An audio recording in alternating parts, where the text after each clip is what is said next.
Good afternoon. I'm Amy Powell. I'm curator of modern and contemporary art here at Krannert Art Museum. Thank you so much for joining us for these opening events for Kennedy Browne, The Special Relationship. Kennedy Browne's visit is supported by the Francis P. Rollin Visiting Artists Fund and the College of Fine and Applied Arts, and also the School of Art and Design Visitors Fund. This first survey exhibition of Kennedy Browne's work would absolutely not be possible without the dedicated staff here at Krannert Art Museum. And so this is a broad thank you, but also to single out Walter Wilson, Tim Fox, Shane Rodoms, and Chris Jones for their expert installation skills, and also Ryan Griffiths and Rick Scholwin for their consultation help. Thank you very much. Additionally, it may come as no surprise to many of you that we are well positioned on this campus to think with Kennedy Browne's work on issues ranging from technocultural myths to data privacy and protection. And this exhibition has benefited from a lot of expertise. I'm especially grateful to Ben Grosser, Anita Chan, Veronica Paredes, and Kevin Hamilton, along with Susan Koshi in the Unit for Criticism and Interpretive Theory, and Antoinette Burton and the IPRH for all of their great events this year, including a conference happening tonight and tomorrow on humanities and big data. Lots of overlap with the work here. Finally, a lot of my work at the museum, especially in acquisitions of modern and contemporary art, has been made possible by the generosity of Roseanne and Dick Knoll, and I'd like to acknowledge them tonight as well. It's probably a rare occurrence, maybe, for an artist to be offered a show on their first meeting with a curator, but that's what happened here. I met Kennedy Browne on a research trip to Dublin in 2015, and as I became familiar with their work over these last few years, I recognized the staggering depth of their collaborative thinking on what is at stake for citizenship and democracy over the last 30 plus years, in light of neoliberal policies and technology, culture, labor, and politics. I've been really taken with a number of themes in their work: what audiences can learn from the view from Ireland, the temporal play involved in making historical artifacts of the present, what privileges enable the mythologies we share about technology, and also who is most vulnerable, and how the legacies of conceptual art inform their working process of redaction, scripting, and performance. It's the most possibly rewarding scenario when a curator can work with an artist and also feel as though she is their student. I'm still learning so much from this work, and I'm just super excited to share it with you all. And of course, it helps when the artists are like the nicest people in the world, so thank you. Kennedy Browne has been working together since 2005. Their work has featured in the exhibitions Radical Actions at RMIT in Melbourne, Alternativa at Vespa Art Center in Gdansk, Liquid Assets at Stürischer Herbst in Graz, the 4th Athens Biennial, the exhibition called United States of Europe and venues throughout Europe, the 2010 Woods Biennial, and the 12th Cairo Biennial. Kennedy Browne represented Ireland in the 53rd Venice Biennial in 2009. Their upcoming commissioned work, Aerial Sparks, will feature in Galway 2020, the European City of Culture.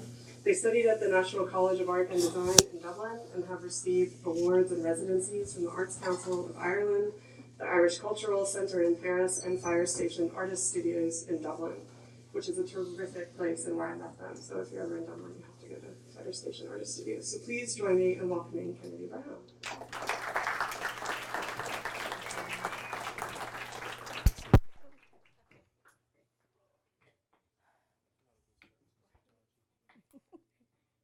The day.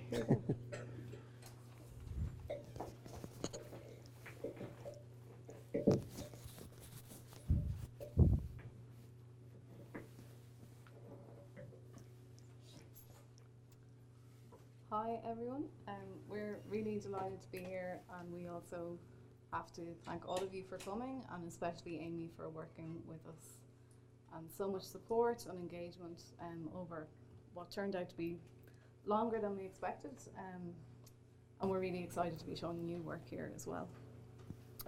Just to thank, just to reinforce Sarah's thanks there, and just to thank the kind of wonderful team at Krannert here, the install crew, Walter, Chris, Tim, and Shane. Just a lovely touch and safe hands. So thanks very much for all your great work. So we're going to jump right in with some source material for the work some kind of behind the scenes background things we're thinking about before we talk about the work itself. We should warn you this will probably be quite an awkward 5-minute video to look at.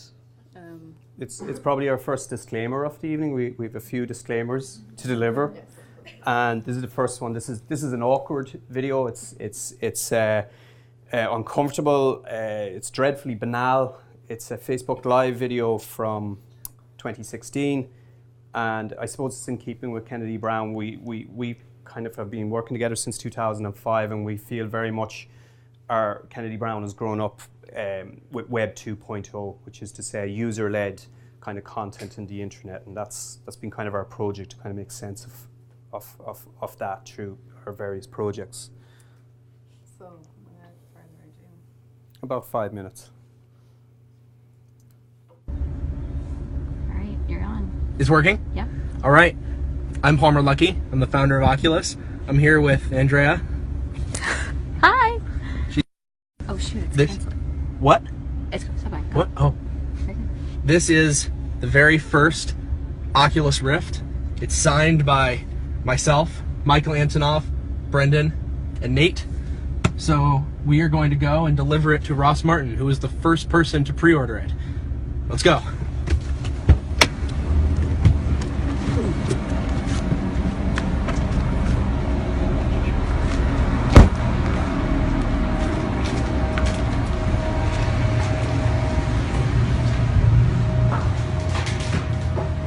Okay.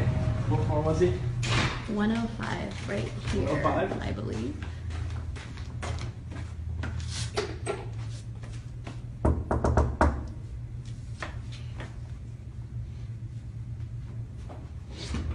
Hi, Ross. Wow. I'm Palmer. Hey. And you were the first person to order the Rift, so I brought it here to you personally. Can we step into your office? Yes, please come in.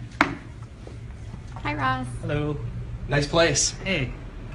Man, this is incredible. I've been working on this thing for so long, and you're the first person to actually get one. So it's kind of like me taking all this work and then handing it off to you. So you have to make sure like you have fun with it or something. Yeah, this is incredible, man. Do you have a place we can sit it down and let's open go. it up?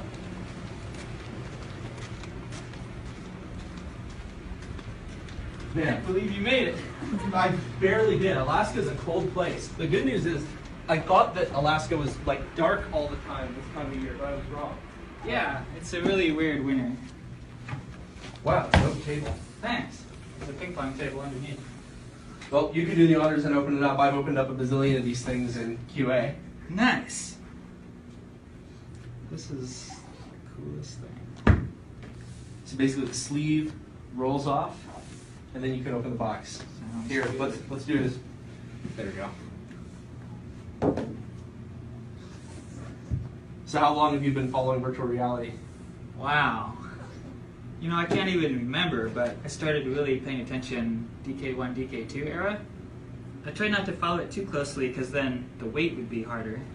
Yeah, I've had things like that before. This is a great box. This is amazing. It is, although I think, although apparently, Upside down? that's my fault. I That should have is prevented sweet. that from happening. Wow. No.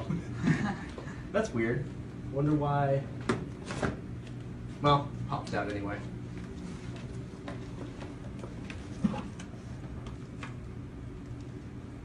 Wow, it's small. Yeah, it is So pretty small small. and light.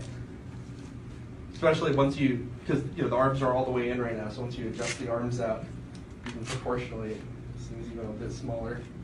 That's about where my head is. Your head looks a little smaller than mine. I've got a pretty giant noggin.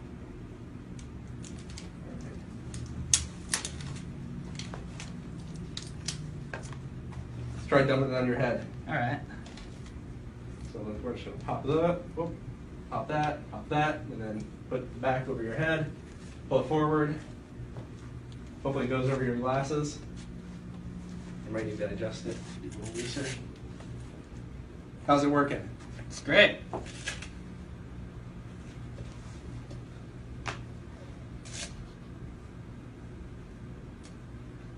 Yeah, you've got nice short hair, so it looks pretty good. I look like a maniac when I wear it. Sweet, I'm ready to go see the world. Awesome. Do you have a rig here that we can see? I don't have, there's no computers here that can power it. Ah, what a shame. Well, that's a bummer. So you're going to take it home and run it there? Yeah. Cool. What are you doing working on a weekend? Oh, well, I didn't. I usually get my packages delivered here in the day, and so I thought, I just they'll show up on a Monday or Tuesday, and Gotcha. Well, I'm usually in the office on weekends too, so it's always kind of fun to be in, especially when you don't have all the distractions of being at home and yeah, all nice and stuff to quiet, do. Exactly. peaceful. Cool. All right, Andrea, is there anything else that we need to do, or you think we're all good? I think you're good. Unless All Ross, right. there's anything else you want to say. Ross, Well- is there anything that you want to say?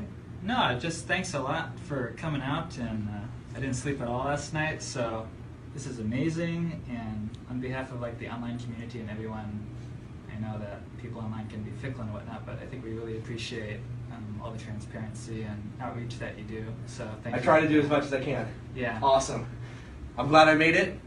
My flight got delayed, and then we were here in the middle of the night, and it was freezing cold, but here we are in Alaska, and Ross has his Rift, and now I need to get home as fast as I can so that I can keep working on the launch, and hopefully those flights don't get delayed, or we're going to be in a real pickle. All right, bye guys. Bye-bye. See you guys. So we begin our talk with a series of terrible anticlimaxes, as in this video, and these are the kind of artifacts that Kennedy Browne is quite compelled by. So I mean, if you view the word through a kind of critical banality, this is a kind of historic moment of the first Oculus Rift and the first user, who just so happens to be in Alaska, receiving this device, and that kind of source material is, that kind of idea of this critical banality is something that Kennedy Browne draws heavily on. And we're interested in that. I suppose what we have within this piece is a kind of fragmented, disassociated relationship with geography and with the environment. Palmer's attire attests to that, arriving in Alaska. So we'll return to Palmer later in the presentation, but for now we should continue. So Kennedy Browne, being a kind of creature of Web 2.0, or growing up with Web 2.0, I suppose our background is in sculpture, and therefore there's an interest in materiality, there's an interest in where stuff comes from, where stuff goes, the economy, the ecology of objects. And what we have here is a slide from the 1858, an illustration of 1858. And this is a very early, one of the first cables to run across the Atlantic Ocean, a Victorian engineering feat of running cable across from Ireland, which was, tactically or strategically situated on the western seaboard of Europe, all the way over to kind of Newfoundland. And that kind of curiosity with infrastructure is something Kennedy Browne, brings into its inquiry into kind of digital phenomenon. So that kind of idea of sense of place and location is something we really draw on in our kind of mode of how we move around the world and what kind of work we make of it. Mm-hmm. This is an updated version, but it's still drawing on this same map, this same way of looking at things and these connections that I guess early in our practice we would have thought about a lot. We would have worked a lot about flows of goods, products, services, and in the more recent work we'll talk about it later. But the more recent products we've been thinking about have been flows of data. So it's still the same, still a similar kind of trade route, but the products are becoming more and more ephemeral, really. So we talk about, we're Irish artists, and we can't really get away from that. But we talk, another part of Kennedy Browne's enterprise was to kind of examine Ireland as a node within its 21st century capitalism. And Amy spoke of a word called, neoliberalism. And, attendant upon the kind of massive change to the kind of Irish economy over the last 30 years, much of it is predicated on foreign direct investment. A lot of the kind of economy is and modes of production are defined by being opaque or immaterial or very hard to kind of get a handle on, and kind of disassociated maybe from the everyday, but yet very, very much to define our times. So by means of introduction, I suppose the other significant thing to say about Kennedy Browne is we're, in a very fundamental way, we're really compelled by storytelling. Methods of scripting and thinking about how the stories we tell ourselves, that makes our reality in a certain way. So we're working within that discourse, but also trying to use a lot of kind of junk material that exists, or a lot of discarded material from what we would think of as like the plot of capitalism, in order to retool those words and tell different kinds of stories. And kind of maybe more complex, layered, troubling stories, or stories that kind of, I don't know, make visible, make tangible, or also just kind of, at the very least, capture this kind of banal moments in history that maybe, if archived and considered well, will garner significance as time goes by. So I mean, something we talk about in some of the projects, although using very kind of banal or modest means, we discuss how they address paradigms, particular paradigms. And to break down the word paradigm, that would be, the ideas, the technological, the cultural systems that organize our everyday. And that kind of brings us back to the neoliberal paradigm, which is, predicated on, the condition of it has been described as being seamless, opaque, pervasive, and intangible. So it's probably better to kind of just show the work and unpack how do you get a kind of grip on some of these issues. So redaction is something that we have talked a lot about with Amy in developing the show. There's a trilogy of works that we call the Reduction Trilogy, and in these bodies of work, we're interested in redaction as a method, and then also more recently as a subject in the work. So this is the kind of image we might be familiar with of what redaction looks like, in that it's information that is blocked out, removed, hidden, opaque from our view. Redaction can also be, we as Kennedy Browne also work with redaction as a kind of a process of assembling texts. So compiling lots of material into singular stories that do make sense. And again, this is just to contextualize that. That's an extract from a man named Max Schrems, whose data features in the exhibition. We'll be returned to Max later in the discussion.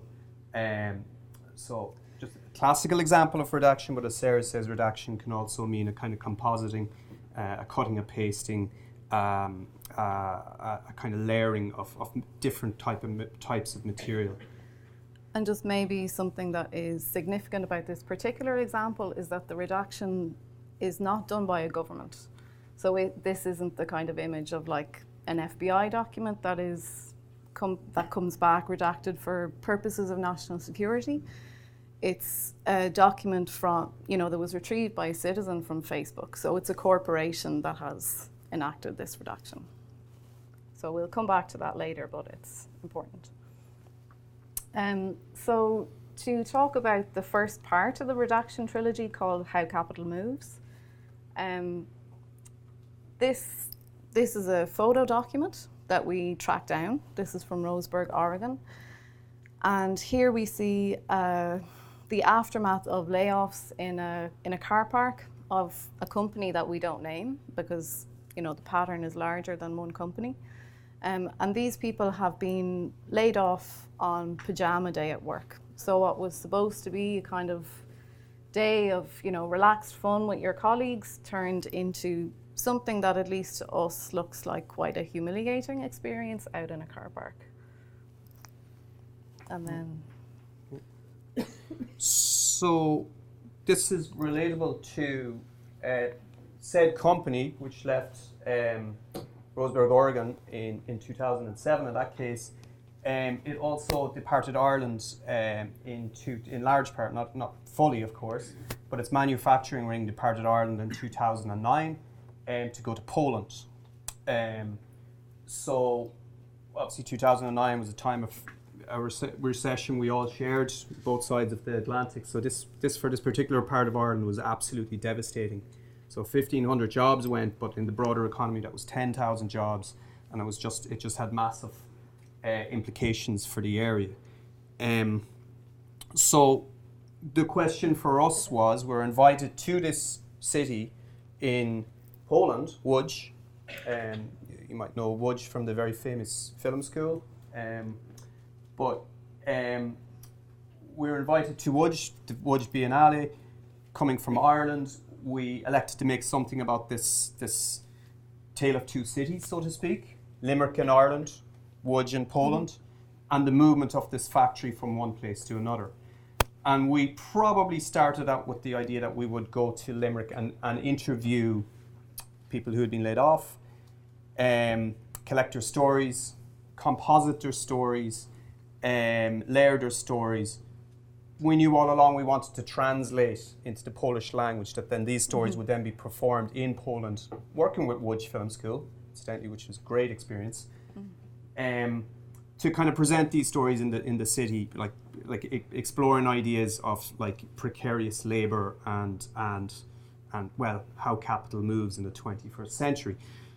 So we didn't do that. We didn't go to Limerick. It was only down the road, but we didn't go to Limerick to meet people. But we found this particular website or forum online, which was a place where workers transglobally, or transnationally, I should say, internationally, would go and create anonymous avatars and then share information about the company, the experience of working for the company, share rumors of working for the company, have a rant about the company, or also kind of create an online kind of solidarity, you know, but through the medium of the forum and anonymous avatars.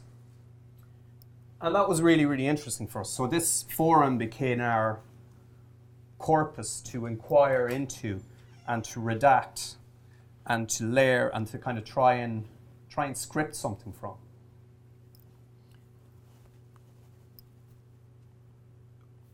Do you want to read it? Mm-hmm. Okay. Do you want to introduce what it is? So what Sarah's going to read out one particular, sorry, I have a small rupture in the, sometimes there's, where the wavelength goes. So Sarah's going to read one particular article from this website that kind of brought us on the journey to find the image that you just saw before from Roseburg, Oregon. Well, they did it. Over 200 people lost their job today, with no notice at all. People showed up for work, in their pajamas mind you, and got ushered into the conference room where they were told they no longer worked for, redacted name of company. Their employee badges were taken on the spot and they were ushered straight out of the building. Yes, I said in their pajamas. It was pajama day at work. We were not allowed to pack our things. They called in a moving service to pack our personal belongings, and they said that they were going to be mailing them to us. They offered a nice separation package, but you have to sign away any and all rights to sue. How pathetic. We worked 12 hours a day, 5 days a week for those fuckers, sacrificing family life of any kind. I'm disgusted and just threw up in my mouth at this kind of disrespect by an employer to its employee. So from that material, we were interested in, and lots of material on the forum. You know, how do we take that material and what happens when that material becomes embodied by a voice, by an actor? It's taken off the forum and it's scripted and then performed. And what's the potential of that? Because a lot of forums and a lot of comment sections aren't high literature. They're not really going to become, it'd be difficult to craft the next great novel from some of this material. But in this case, that's the kind of task we set ourselves, to see how these stories, redacted, composite, and crafted and then performed, could have impact, could speak to the experience of working for this company. So this is a disclaimer we made about the work to kind of try and frame that slippery relationship between factual material and kind of fictional outputs, and also how to kind of like frame like difficult relationships between the kind of veracity of what we read online, and how we kind of get a real grip on that material, that we can really kind of handle, get veracity on it, and so this work is based on true stories. All characters appearing in the work are anonymous personae. Any resemblance to real persons living or dead is coincidental. And it's a good kind of moment to kind of introduce this idea of avatars. So any of us that have video game or online personas or comment in the New York Times comment section or YouTube or whatever, we probably have a little avatar or a name. And I suppose Kennedy Browne was interested in going back to the source of the term avatar, which is Sanskriti. And it's an avatar is an embodiment or an incarnation of a paradigm or an idea. And that was something we really wanted to kind of work on. And there are kind of key things in the Reduction Trilogy: a series of disclaimers, a series of a material that needs to be redacted, and then an avatar to kind of embody that, to incarnate and perform that for the work. So there are 6 avatars, 6 of these avatars in How Capital Moves. There's 6 monologues. Every avatar, the name is their name from the website that we showed you. And then their testimony is kind of compiled and scripted by us, but completely from that like data set or corpus of text that is the website. The avatars are all performed by one Polish actor. And of course, 6 different avatars, 6 different personalities, 6 different sets of pajamas, each expressing their themselves on a hypothetical pajama day. Half of the characters are male and half are female, but you don't actually know that unless you speak Polish and understand that the language is conjugated differently for male and female. Does anyone speak Polish? Yes, great.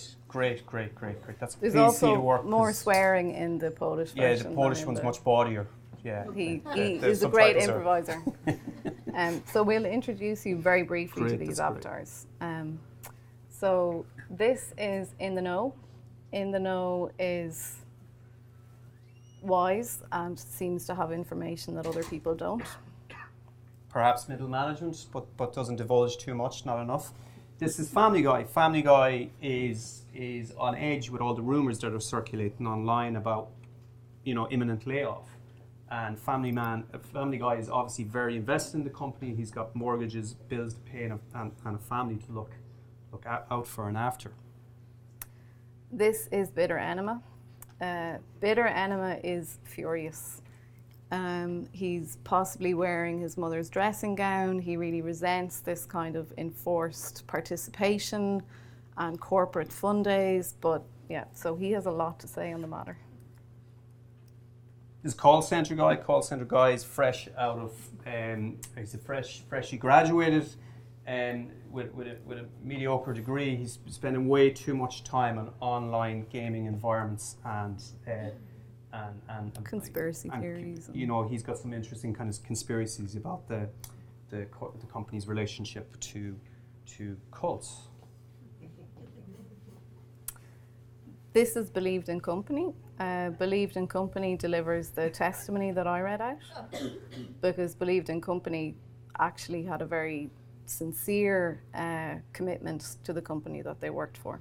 Believed in Company went all out and ordered a one-piece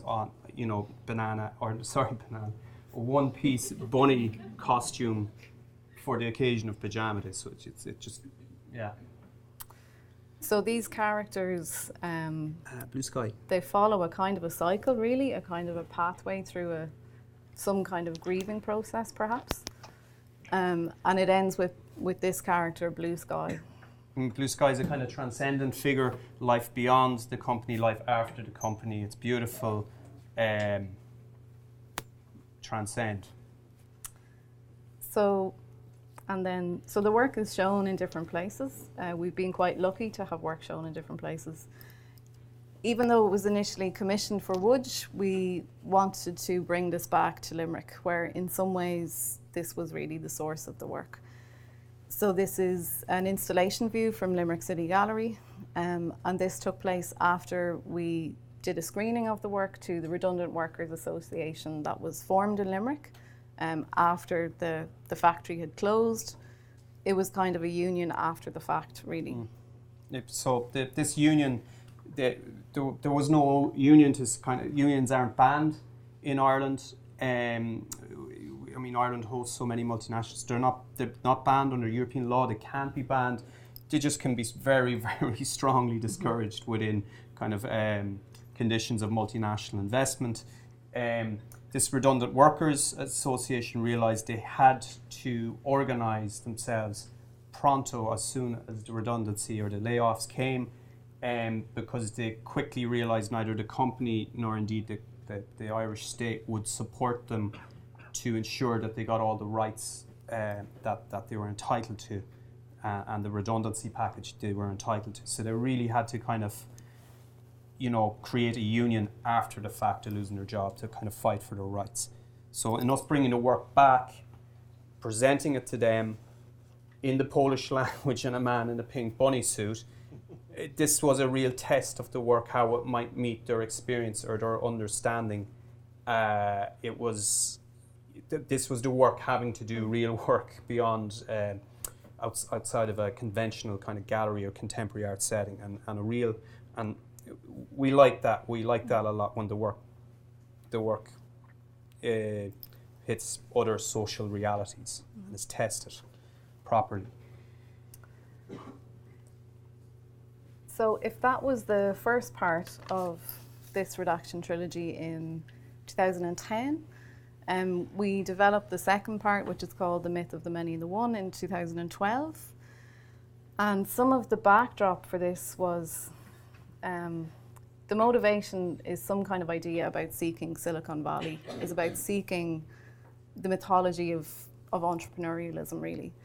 And the backdrop to this is post-austerity Ireland, where there's been massive cuts to public services and an increasing line in public discourse from the government is to do with creativity, the creative economy. There needs to be new entrepreneurialism, there needs to be more innovation. We need more cupcakes. Everyone has to pull themselves up by their bootstraps, and this is how we're going to get out of this situation. So we really wanted to look at the kind of origins of this mythology.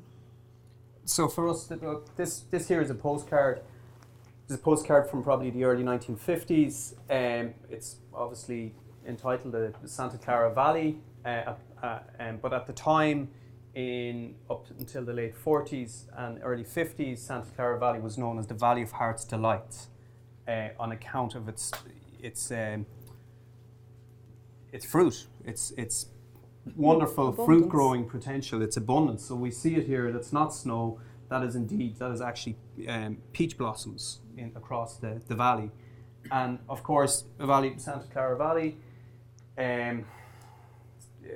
Valley of Heart's Delight, later becomes the Silicon Valley. So we were interested in this as a kind of point of origin, a source, a kind of place to go to kind of get to the roots of this. On this kind of founder myths, or kind of visionary leader who through their own entrepreneurial genius and prowess can kind of turn an economy around with the latest app or what have you. Such as these characters. So as each part of the Reduction Trilogy tends to have a very particular location, we also work with a certain corpus of texts. So these are some of the texts that we use to script The Myth of the Many and the One. Even from their covers, it might start some people might notice that they're all white, that they're all men. And we're, and on reading the books, it becomes obvious that there's some kind of exercise at play that's maybe to do with a retrospective history making, or developing a sense of predestination, of how it must always have been this way because this person was endowed with such unique talents, and also a unique set of conditions, but they're not maybe talked about so much in the books. So just to talk about, this is a corpus, and another corpus that's ripe and fit for redaction. And the books run on a chronology. You'll see the bibliography for this is embedded in the video, in the final film at the end. And I don't know, there's maybe about 15, 20 books. But we were interested in them in a chronology, who we selected. So you have here like Hewlett Packard, Bill and Dave? Dave Packard, sorry, excuse me. They were born in the 1920s. You have on the right there, you have, which is a very accomplished biography of Robert Noyce, who was Fairchild Conductors, early years of Silicon Valley, but later went on to found Intel in the 60s. You have, of course, like Bill Gates, you have Steve Jobs, these are guys from the 50s. In the 60s, you hit people like Jeff Bezos. In the 70s, you hit the Google guys, Sergey Brin and Larry Page. And then in the 80s, you hit Mark Zuckerberg, which, interestingly enough, there wasn't, in 2012 when we were making this work, there wasn't a lot of biographical detail on him because he was maybe still in a state of becoming. Or maybe that's also a different paradigm of myth-making by not having information available. And a different relationship with divulging stories from your youth. What's really important, we didn't read all these books. We couldn't read, we don't have enough time in our lives to read all these books. We've other books to read. But we read these books up until the protagonists in them hit puberty. And then we stopped reading. And then we moved on to next book, and next book, and next book. And we took stories from their childhoods. Because very similar themes emerge of childhood conflict, certain obstacles, certain key events, very classical kind of 3-act Hollywood narrative, really. And that's what the film that we made replicates, pretty much. So we auditioned for an 11-year-old boy, or someone that could play 11, because this was a very critical year, actually, in many of the biographies. And we went to a location to shoot with this 11-year-old boy. So the kind of location we chose was a pre-Silicon Valley landscape, which was, of course, a peach orchard in California, as no better place to perform the founder myth. So maybe just to talk a little bit about some of the formal decisions we made making this. It's a single channel work. There's 2 halves. Most of it is shot with this kind of third person view behind the boy. There's a voiceover who's delivering the script, this story of his life and how it must always have been so as he's making his way through the peach orchard. The camera really moves around him, so it seems like he's the protagonist that's at the center of the world, really, and there is a certain kind of psychological intensity to doing that. Also a video game aesthetic, so I think it's called, in places it's called a snorri cam. It's basically a rig you attach to your back, so rather than the protagonist going around the world goes around the protagonist, and they're at the kind of center. So we do try to find ways of working with moving image that are quite specific to each project. And then with this third person view, there's a juxtaposition that runs through the work of the boy speaking directly to the camera. And he is giving an address from the Sermon of the Mount. So there's some kind of self-awareness in that he's looking at the camera, but this very unusual choice to have a young boy delivering this text is derived from one of the biographies. So when he was 11, the boy learned the Sermon of the Mount off by heart. Just to say, the Sermon of the Mount is the book of Matthew, chapters 5 through 7, a central kind of tenet of all the kind of of Christianity. The Our Father and all of these. Turn the other cheek and an eye for an eye. So there's a lot of there's a lot in it, and it's a very long and quite complicated. However, text. the boy's motivation was not at all because he was interested in the content of it. He just wanted to win a prize. Which was dinner in the Space Needle in Seattle. And he performs this feat extremely successfully. So there's a certain sophistication and maybe cynicism to that level of thinking in a young child. But it's a curious work, this juxtaposition and what it does. So, to kind of anchor this brand new Kennedy Browne mythology, the myth of the many and the one, we needed artifacts.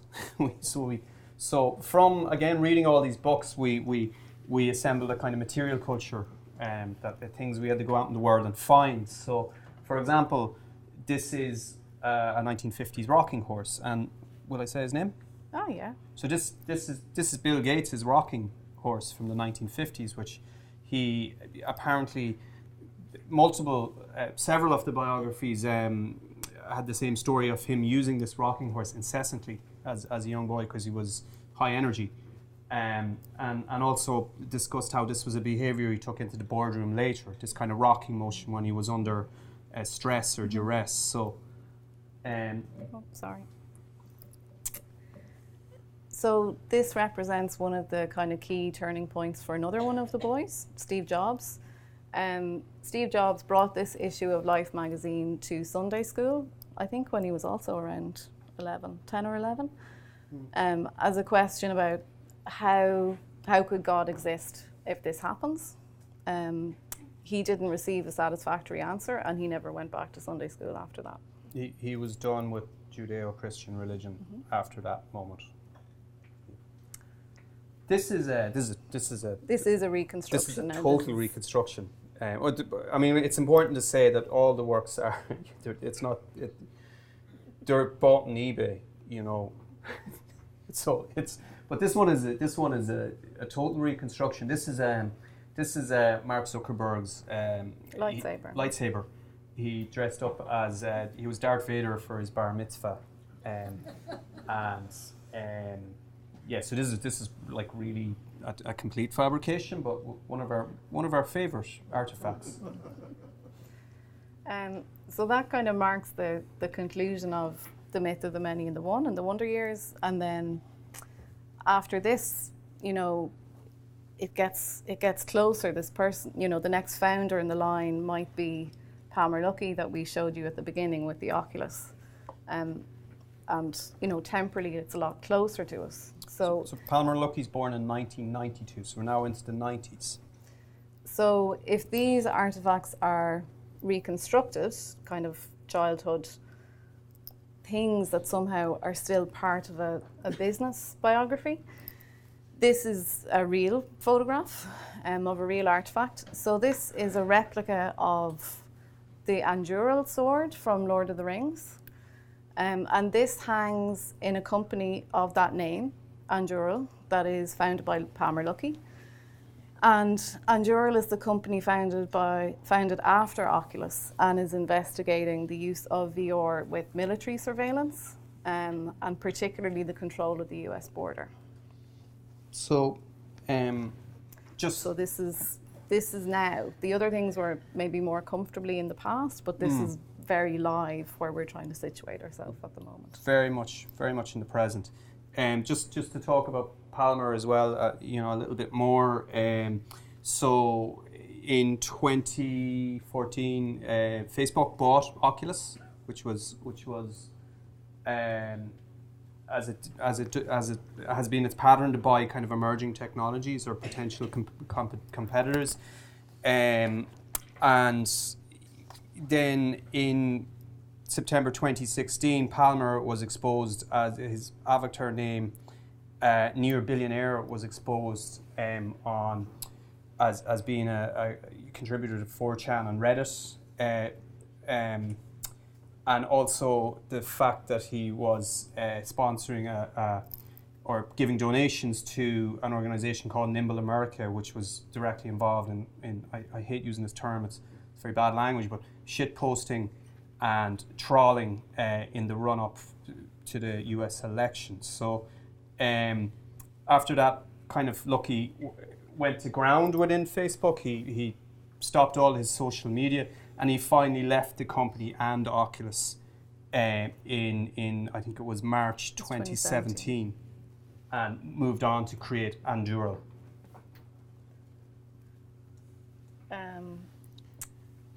So Gareth has been talking about the year of 2012, maybe? Not yet, actually.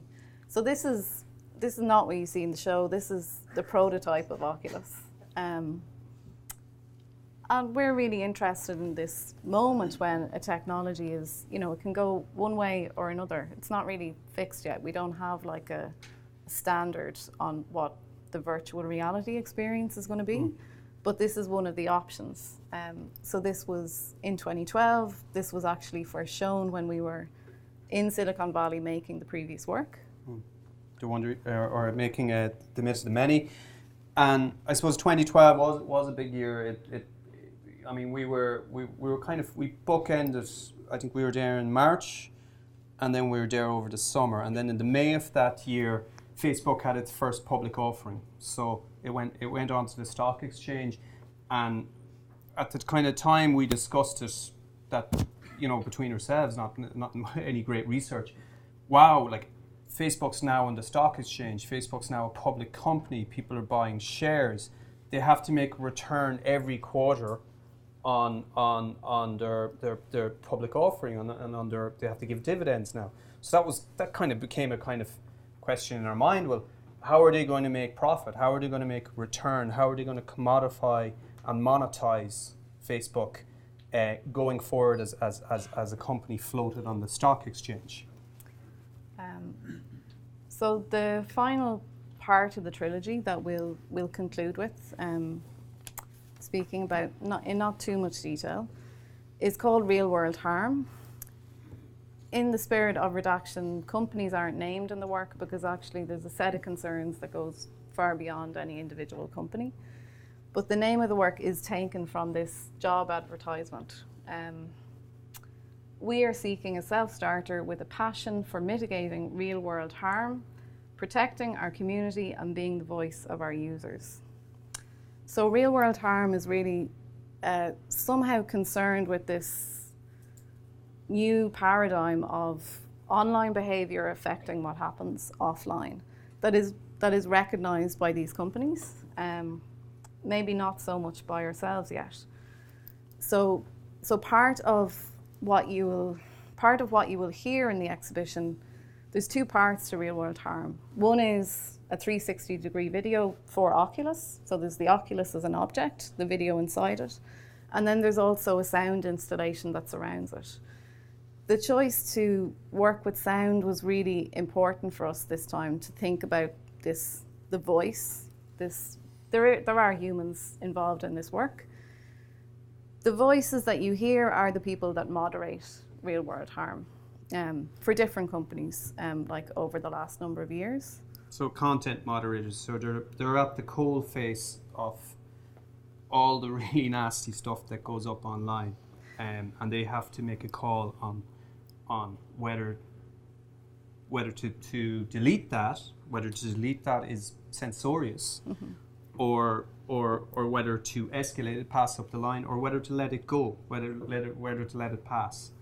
And I think for us, with this work, there was no scripting, there was no kind of smart kind of corpus. We needed to just kind of find people who did this kind of work, talk with them, and negotiate that we wanted to have their story presenced in the exhibition here, and so it's bona fide, genuine testimony from these moderators that are, again, international.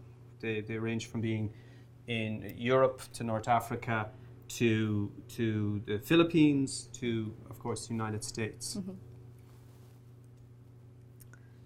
So that is one half of this kind of project component, and this is our first time showing this work, so we're still kind of working it out. We need to see how it performs in space and over time. Most importantly, over time. But the kind of companion piece to this is a work made for the Oculus Rift, or the Oculus Go, excuse me, the headset that we were talking about. And again, Kennedy Browne, back to the source, said before, we're Irish artists, we can't get away from that.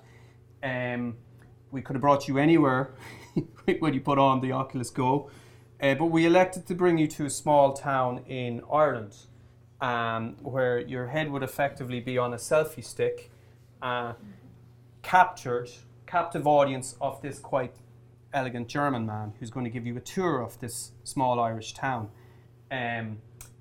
which finally arrives at this rather anomalous looking building, which is the head office of the Irish Data Protection Commissioner office. It's beside a Eurospar. Eurospar is like 7-Eleven. And we might be mistaken, this architecture might go 7 levels underground, but we don't know. To qualify this, there are now many more offices than this one office, but like for a long time there was only this one office.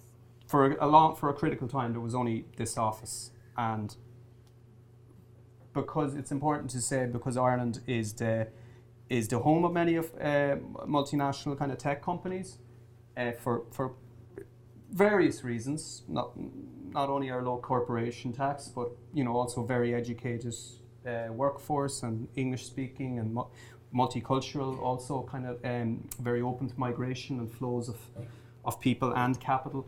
But because these corporations are their headquarters outside of North America are in Dublin, that makes their headquarters in that case is the EMEA, which is Europe, the Middle East, Africa. And Africa.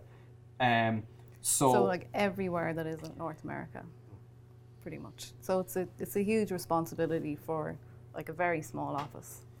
Because under EU law, this office has to kind of like manage. Or any amount of offices, really, for like, 1 billion people. So it's the sovereign country has to like be responsible for the corporations that are set up on its, that are registered on it in the country. So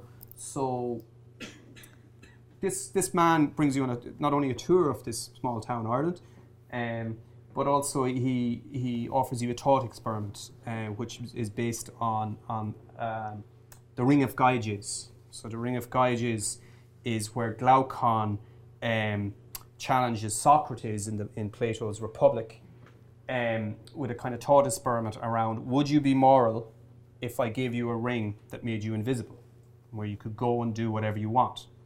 So there's probably Tolkien maybe got inspired by the Ring of Gyges. I don't know. That's a bit of an overreach, but essentially this German man is offering you the same thought experiment. Would you be moral if you weren't visible? If you're invisible, you don't, and nobody knows about you, you don't have to fear punishment or accountability. So it's kind of, this is part of what he's kind of doing in this work. There is an artifact in the exhibition as well. The artifact is a reproduction of this artifact, this pile of redacted data. And this is the redacted data that was retrieved by this person, Max Schrems. And Max Schrems is a privacy law activist in Europe. He's Austrian. And since he studied in the States in Santa Clara University, he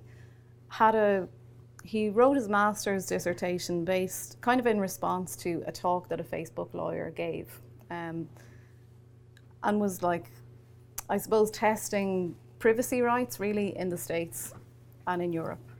And Max Schrems, so he wrote his paper on this, on what he perceived to be Facebook's lack of awareness of European privacy law. And really in this work, I suppose it's very important for us to say that we are really interested in privacy as a right, in a rights discourse, and as a right that upholds other fundamental human rights, like the freedom of expression, like the freedom of association. So we're not strictly concerned with we're not interested in data privacy or something as only a concern about, it's inconvenient for me to get really accurate ads that I have to somehow avoid. It's also about our collective participation in how we might be mapped and how collectively our data is being collected. That's too many collectives, but we understand. So, just to say about Max Schrems before we move on. Max Schrems, young student in Santa Clara, returned home, realised there was issues with how his data was being used and being collected. And this is in about 2011. And had to go and kind of find the office that was responsible for regulating his own personal data and therefore hundreds of millions of other Europeans' data.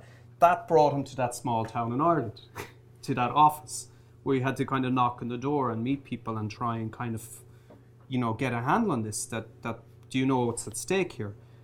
Max Schrems had put in kind of 22 cases into this Irish office, and it was only, I suppose, really in 2013 with Edward Snowden and the reveal of PRISM and the way European citizens' data was going across some of those kind of conduits that we showed you at the beginning of the presentation, that this became public, this became serious, this became real. And Max Schrems continues to work very, very vivaciously on this kind of project. And the photo we showed you there was him with his kind of data that he finally won back from Facebook.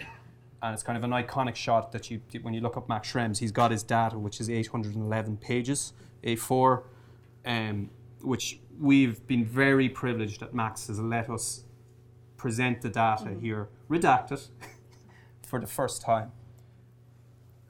It does give some sense of what information is collected about you. That is a lot more than you would think. So I think we'll conclude so that we have enough time by reading out the last disclaimer. So this is our compilation of the terms of services that are in play when you watch this artwork on an Oculus Go. They are peculiar.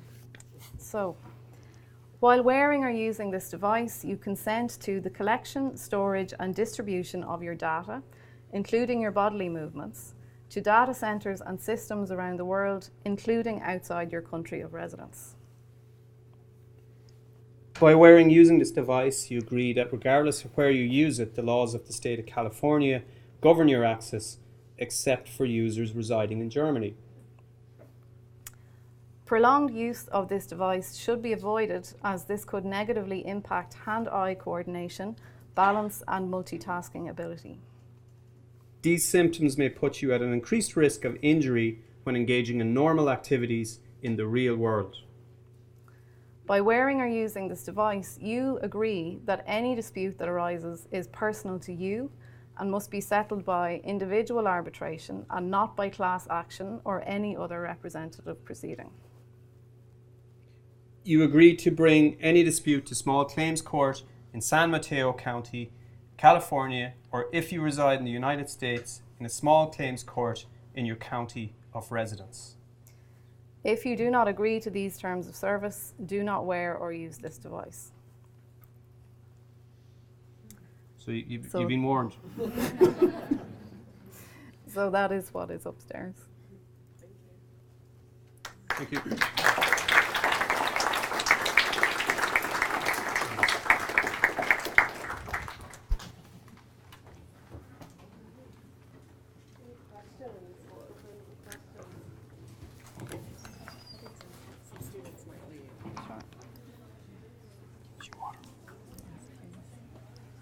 Can you tell us what happened yesterday or this week with the Facebook leaks and Ireland's role in the news this week? So the question was about who asked for it to be? So the question was about Ireland's role in the news in relation to the Facebook data leaks. 50 million user accounts last week. Breaking news. So the Irish Data Protection Commissioner, in its new expanded form, has taken a case under the new data regulation in the EU against Facebook. So, like, as of May this year, there's a new law called the GDPR, which is like General Data Protection Regulation, which is an EU-wide law that should enhance privacy rights. And the Irish Data Protection Commissioner has taken this case. So this is being looked at internationally as very significant under this new legislation, and significant because there's a corporate penalty. So it could result in a penalty of up to $1.2 billion. 1.6 billion. So it says the paper. Sorry to be like specific about 400 which million. is the ceiling. It's not like necessarily that would happen, but that is in progress. So the worm has kind of turned within an eye. Also within the GDPR, like Ireland will be, the Data Protection Commissioner Office will be held accountable for data breaches of that happens under its watch. So this is good. It's being tested, and European citizens' privacy rights will hopefully be acknowledged and defended through the exercise of this. Yeah, if people GDPR. seek them also. Yeah. I'll tell you, in their new permission, just put in that you have no right to worry about your data being breached. I mean, that's what the new, currently when you sign to use any software, there's this huge long thing that you could never read, and we all sign it because we want to use the software. So won't they just respond by saying, if you want to use the software, forget it if you are worried about your data being breached? I guess it's very contested. Yeah. I mean, it depends. Like, the law is not static, so it depends on how many people agree to whatever conditions are in there. So you have someone like Max Schrems that begins as a law student, frankly irritating the Irish Data Protection Commissioner, getting texts from the boss that's like, just don't bother us anymore. But then, enough people join a class action. Like, the law was overturned ultimately from Max Schrems' arguments in terms of data transfer between the EU and the States. So I don't think I don't think we should accept that personally. But it's obviously something that has to be resisted, and you decide what you agree to and what you don't. But we can't all think like that, or it's not going to go well, I guess. Probably 1,000 other aspects, and I'm not a lawyer, but there's something called a contract of adhesion. Exactly. You cannot sign and have, effectively, if you want the product, the car, the refrigerator, whatever, you just agree because it comes along with it. And that's not necessarily the way it ought to be. But the term of art is contract of adhesion. Yeah, I mean, it's to do with consent and informed consent, and is a contract valid if you, like many kinds of social contract, if the consent is not informed or you can't really opt out, that's a kind of legal point to be argued, really. Speaks to society, civilization. I mean, it's a massive can of worms. It's just the implications and the ramifications of this going on regulated are really beginning to dawn on the Western world. Yes. Hi. Thanks for your talk. I guess I'm thinking about the last terms of service that you put, the Oculus Rift and the experience of the piece, and thinking about how that terms of service, curiously, or maybe uncuriously in this case, foregrounds that they're collecting something about your movement, the way you move in space, and making this relationship between being in the Oculus and being in the real world, and how doing this could affect the other. Whereas I bet if we look at the terms of service, and I haven't read it myself either, if we go look at the terms of service for logging on Facebook, I doubt that they talk about movement and the real world in the same way, even though some things have come out in the last year about that they're probably tracking, for example, how you move your mouse, or how long you might be hovering over the like button, or how long what your scrolling characteristics are, these kinds of movements. So it's just maybe it's more of a comment. It's not really a question. But I'm just thinking.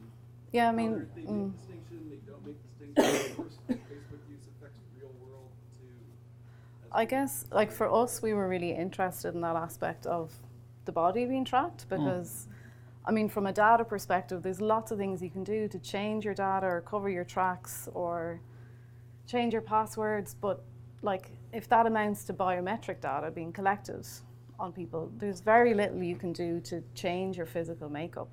So that's a whole other level of potential surveillance. But also lots of the terms of service, I mean, we did work a little bit with a lawyer on the development of the work. And often terms of service will be, I guess, deliberately vague in some parts, or like what bodily movements might actually mean. You know, maybe we can imagine a certain amount of what bodily movements might be being tracked, but mostly the terms of service are very expansive. So it's kind of a net that's cast out. It's like, oh, well, we don't know what we'll need, but we're going to, you know, extract as much as we can, and we'll see how it gets used or shared afterwards. Yeah, I feel like maybe it's contested territory about whose data it is. Yeah, totally. They talk about you can have all of your data. They don't necessarily think of their capturing of your movements as data. Yeah. Yeah. And there's interesting approaches and kind of relevant to your own work, Ben. You know, what do you do in this world? Like, so Max Schrems is very much privacy, my data, you've no right to it, or whatever you take, I need to know what you take, and I need the facility for you to be able to delete it or give it back to me, or not commodify it. I need that facility. So this is one approach, and then there's another very interesting character who can what's his name? The Swiss guy. Grassiger, Johannes Grassiger, and he's, I don't know how much is tongue-in-cheek, but he's a micro-capitalist. So he's like, okay, you're taking my data, but depending on who I am and what you make of that, I should get a dividend. Even if it's 1 cent per 1,000 tweets, I should get my paycheck, my $17 at the end of the month for my trending tweets or whatever. So it's, and I don't know how much of that is a provocation or how much he's serious about, but they're just kind of interesting approaches about whether is it a condition of, like, we renegotiate the contract because we're being mined, like, you know, the old adage, if the product's for free, you are the product. We know we're being mined. We are the resource. So it's, again, it's kind of capitalism 101. It's like, you know, can I get some of the return on my resource, you know, or is it just being taken from me?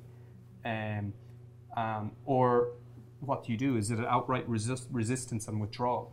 Leave Facebook, leave Twitter, and or have, like the EU is trying to do, have like instituted an institutional governmental approach to this, which again is anathema to some people because it's akin to kind of big government, or you know, how is the power distributed? Or how is it redistributed? Because it's just about power and how it's broken down and shared or monopolized and accumulated. I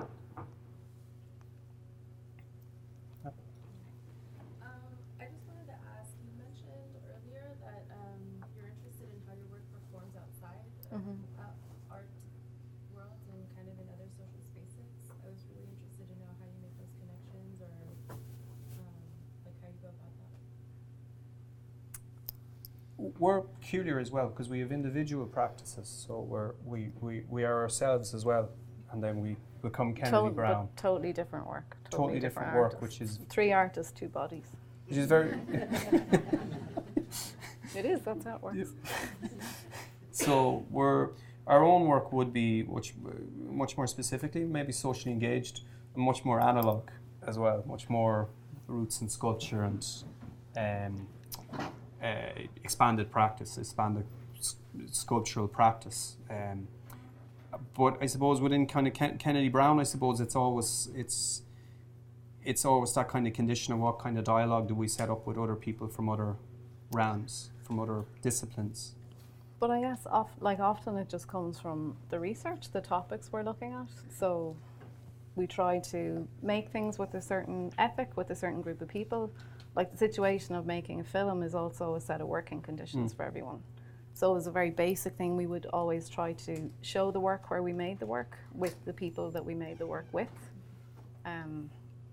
So that might be a redundant workers association, or It might be, People who show up to audition for a role in Dallas, but in Belfast. yeah, I mean, That's we from a didn't long talk time about ago. that today, Yeah. but Yeah. yeah, so it's kind of simple things about closing those loops of production, because everyone comes from somewhere. It's not like the art world is a sealed bubble. The condition of making art, you know, you go, you buy your materials, you make the phone calls, you buy the fruit for the shoot, those kinds of things.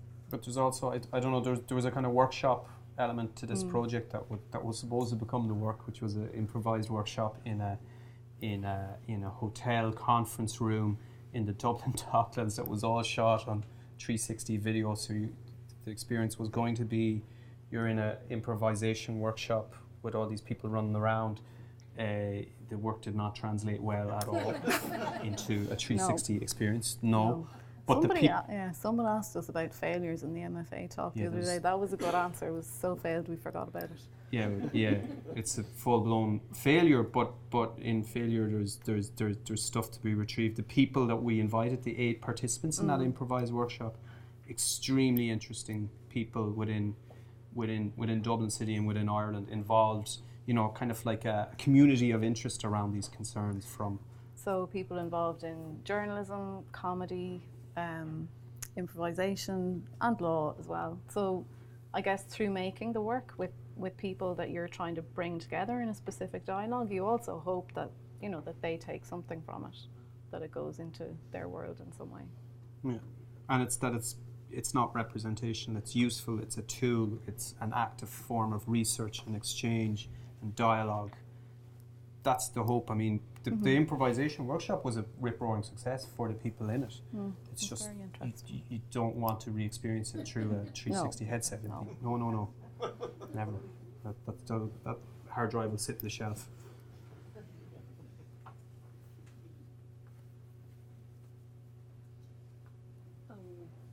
Could you talk a little bit about how you set up the trilogy for us? It's very clear that notions of privilege come across, both racialized and gendered privilege.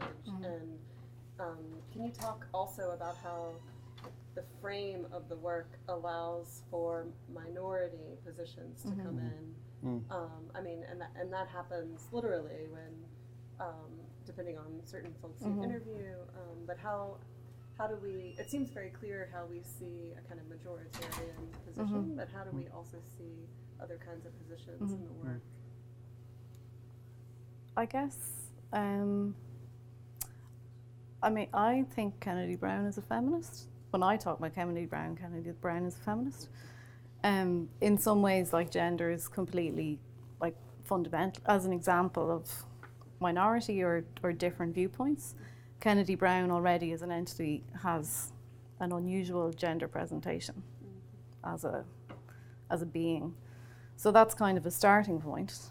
That's one important thing. And I think, I mean, we've talked a lot about the last 2 works, or, you know, have had, all the Reduction Trilogy. It is actually all male positions. So we have kind of struggled with that visually. Sometimes it's been the right carrier for the work. Language, I think, has probably been a very helpful way for us to trouble that kind of illusion of one perspective. So making explicit a translation process, so like foregrounding Polish, having subtitles as an integral part of a work that shows there's a kind of a gap between what what any one person could know, I suppose, is quite important. It's an endeavor, but it's a challenge, I think, for a practice to continually also examine its own privilege. There's a long way to go, I think, for Kennedy Browne with that. There's much more to be done. I mean, it's very, very tricky. And why is the avatar always a man or a boy, or, you know, why is the Y chromosome? Why, you know? Not always. Not in all the work. Not in all the work. There are other works, but in the Reduction Trilogy, it's a curiosity, and I think it's a conscious choice. I think we hope Glaucon kind of presents himself that, I suppose, there's a thing about this avatar and this idea of an avatar.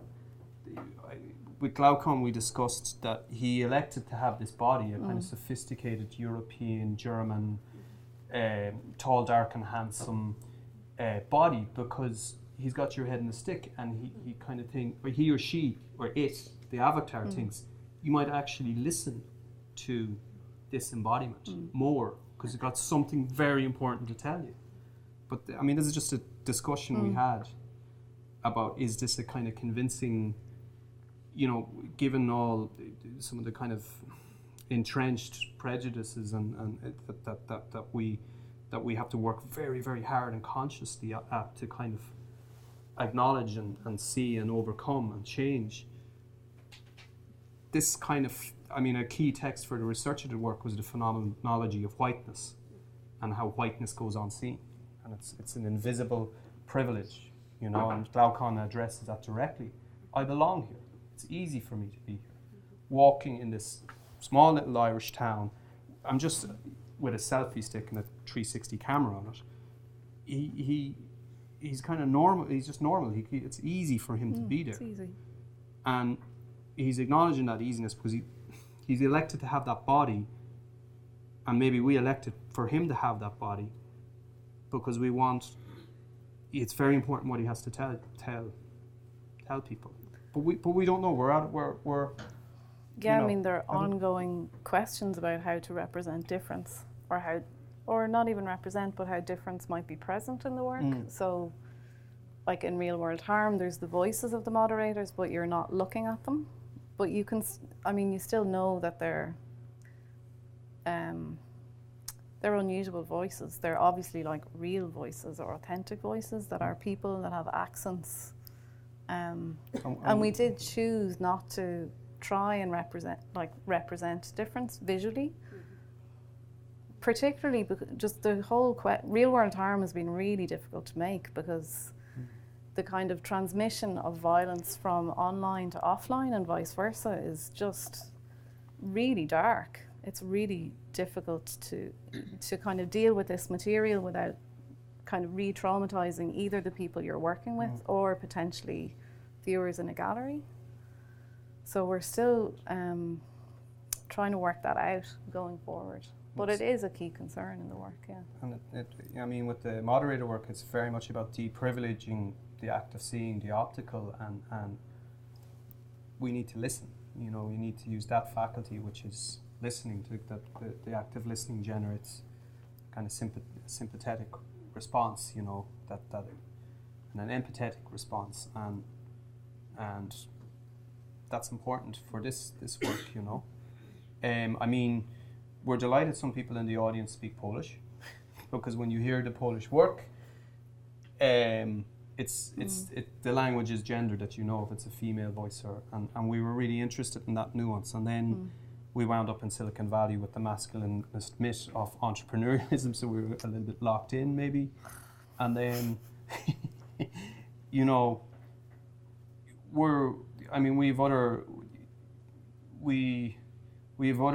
really have to challenge this as well within the practice, but not through any kind of tokenism or not, but also kind of understanding our limits about whose voice we can redact.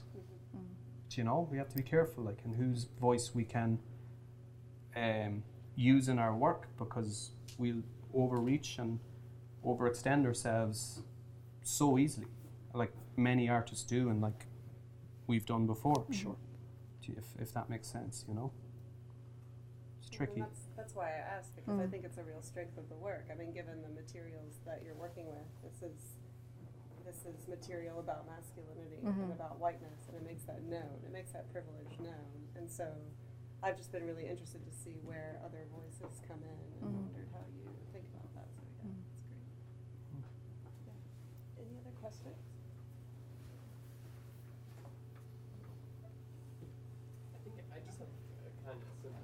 I noticed whenever you showed the image of the people laid off in the parking lot in their pajamas, my first instinct was to laugh. And I know a few other people laughed, but I noticed you guys kept a straight face. And is that something that has just developed over time, or did you laugh when you first saw it? And just in general, how does humor play into it? Yeah. I know we didn't laugh when we saw it first because we saw it after we had read all of that testimony, so I don't think we ever found that funny. For us, it was, I mean, on one hand, it's totally extraordinary. The farce of it is the farce matched with the tragedy of it. It's like comedy tragedy, like it's all there, you know. So, and it was, you know, how can you let that go as an artist? You have to work with all that contradiction. You have to work with that contradiction. You have to, but not to laugh at. Like, I mean, ideally, the best jokes we laughed with, you know, I don't know, that would be my take on humour, laughing at things. But I mean, there is a relationship between laughter and trauma often as well. And I think that is quite present in a lot of the work, how that pins out, or how you respond to things as either as an artist or as an audience member to material that is awkward, really uncomfortable. You don't know how to respond to it. It is, I mean, in some ways I think it's quite interesting in relation to minority positions as well. Like, you guys have probably seen Nanette, and this idea about, you know, who gets to laugh and what is it to be self-deprecating, and at what point does humility turn into humiliation. So I think that is something that, we think about a lot, and comes up in a lot of the material that we look at, because loads of it is horrible and really misogynistic, and it's a challenge to deal with it. It's kind of coming back to like an interesting thing to do with the mugs. I don't know if we presented the mugs. We go to Roseburg, Oregon, we try and find the people in the photo. That would be the adventure of the reel, and it's kind of have that face off. It's like, this mug has toured 10 European cities with your image on it, and we know the photographer who took the image, but we don't know you. So what would happen then? That would be pretty scary for us, but we would do it if we could. Maybe we will. You know, to have that, and I don't know, make tea with the mugs at last. I don't know. I don't mind. I don't know. Do you have a question, or has it gone?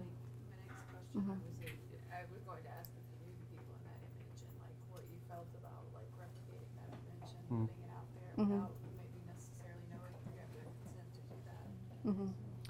So the image is on the. We presented in a slideshow. So that's one context. It's a presentation. I mean, it's a licensed image from a newspaper is how we produced it. It's not, I mean, I'm not sure the people could have consented to it being taken. It's a piece of photojournalism that was licensed by the photojournalist. I don't think the people are recognizable in it from a mug size photograph. I think if you're the person, you would recognize yourself.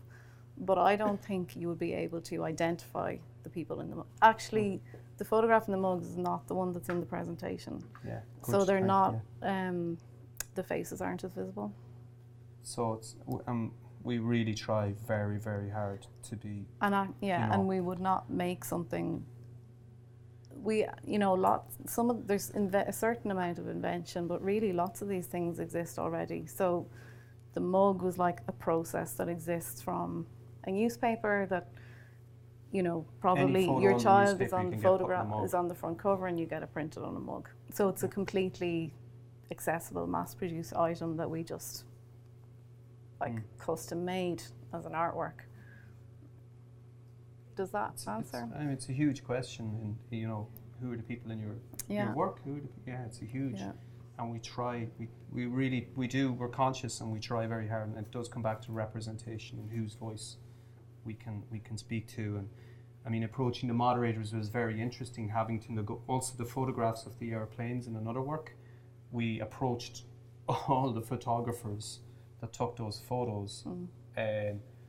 Online anonymously, and saying what we wanted to do with the images. And you'd see at the end it says, 117 photos from this archive we put together, 20 photographers approached, 11 or 12 photographers gave us permission. And some of them were, how much? Some of them were, I'm a war photographer, I'm really, really interested in what you're doing, and I'm all in.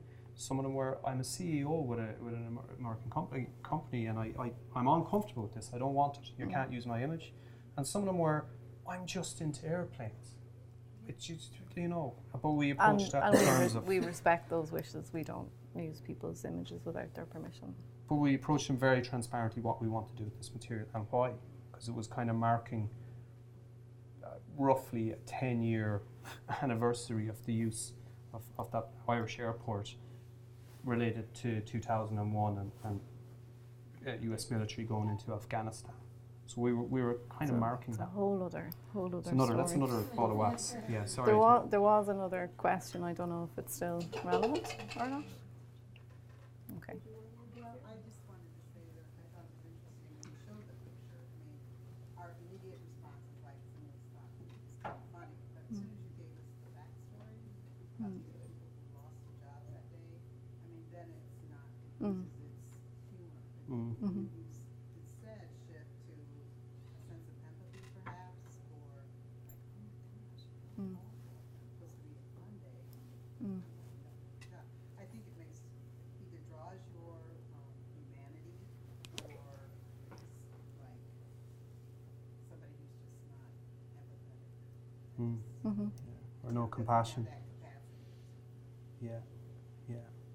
Which all art does. We can be compassion. All human interaction has facility to have compassion and empathy, or not. You know. So, yeah. There, I think we'll thank you. And thank you. Thanks very much. Thank you.